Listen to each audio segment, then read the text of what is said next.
Ahoy, people! Vaniverse from the Vaniverse Gaming channel here with another video on Divinity Original Sin 2. In this video, I want to cover my top 5 favorite physical damage abilities in the early game of Divinity Original Sin 2. These are the abilities that are going to do the most damage to physical armor type characters. And pretty much if you want to have these abilities on multiple characters early game, it's going to really help you in the early game. And it only costs you 1 point, so you can always change your stats later and change your characters. But these 5 abilities are worth having on all of your characters if you're going physical damage, or just whatever physical damage characters you have. So let's get started here. The first one I'm going to cover is going to be Decaying Touch. This is in the Necromancer tree. And if I were to rank them from 5 to 1, 5 being the worst, 1 being the best, this would probably be number 5 on the list.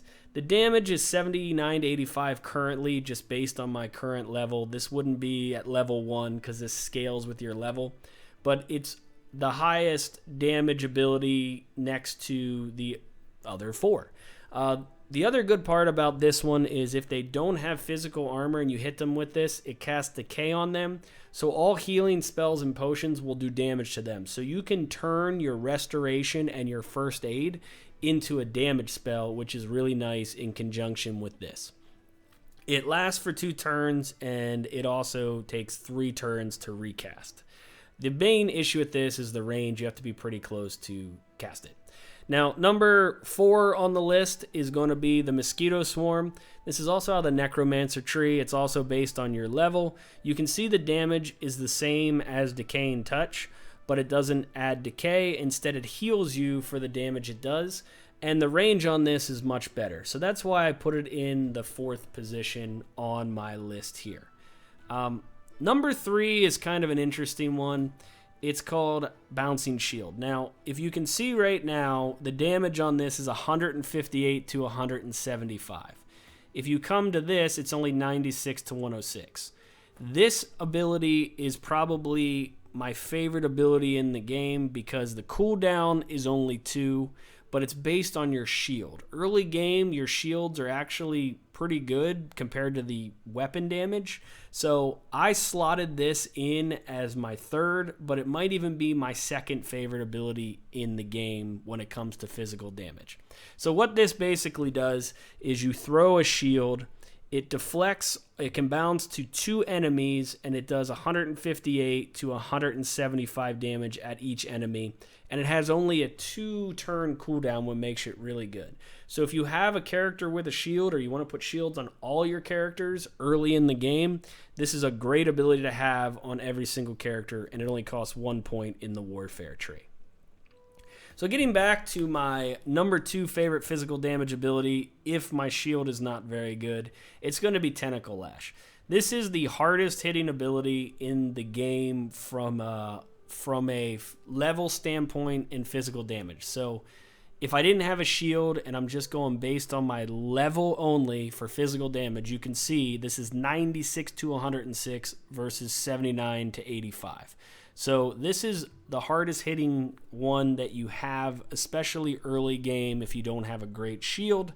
And it also sets atrophy, which basically makes them not have a weapon in hand for 1 turn. Not a big deal. This also scales extra damage from strength as well. But if you can see, I changed my characters so that basically they're not getting anything extra from strength, so that this is what the damage would be at this level without any benefit from strength. So with some extra strength, this is actually the best hard-hitting ability that you can get from a vendor, you can get early game. Now, my favorite all-time ability from the physical side is actually an ability you have to make by combining spellbooks. So it requires 1 Pyrokinetic spellbook and 1 Necromancer spellbook. You combine them in your inventory, so basically you just right-click, say combine with, and then you select your fire version, and then you hit combine, and then it's going to create that spellbook and put it somewhere where I can't find it because I love that. All right, so right here it is, Corpse Explosion. That's how you make it. Now, you obviously need a corpse on the ground to explode in order for this ability to work, but the damage this thing does is absolutely insane. So if you're killing a bunch of people and you have Corpse Explosion on each of your characters, it's just crazy. So watch this. So you can see where the range of damage is going to be. I have a corpse on the ground here, and boom.